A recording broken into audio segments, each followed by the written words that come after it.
बोलो बोलो मनसा माता के जय। ओ मा जय जय महामनसा, ओ मा जय विषहरे आमादेर करो कृपा। ओ मा हरेर नंदिनी मागो जय जय महामनसा।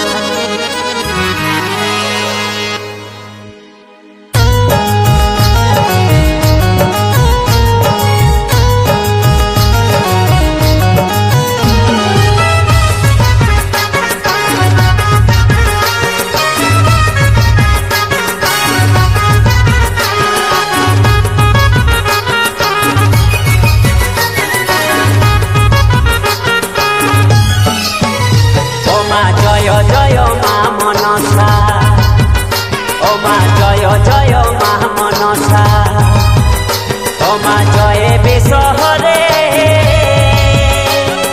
भक्त जनेर कर कृपा। ओ माया आमादेर कर कृपा, मागो हरेर नंदिनी मागो जय जय मा मनसा, ओ मा जय जय मा मनसा।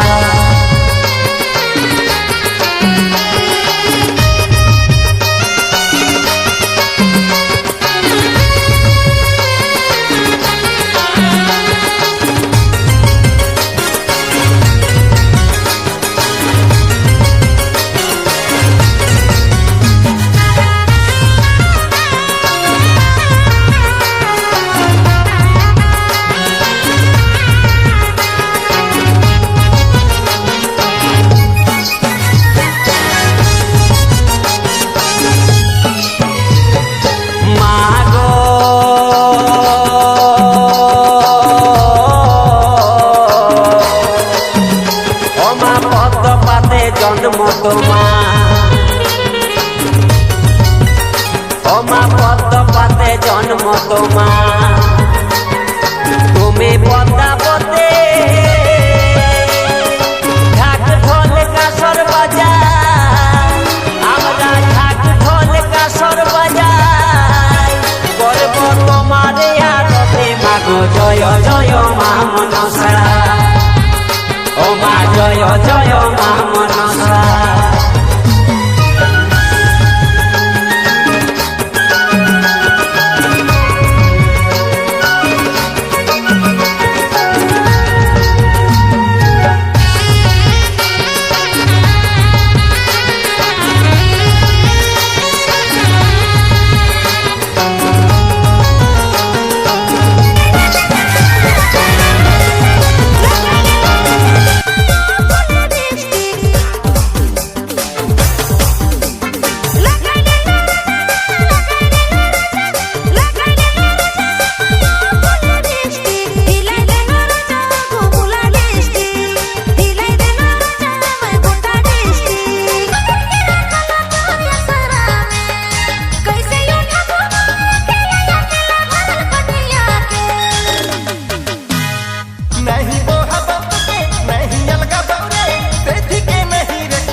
अरे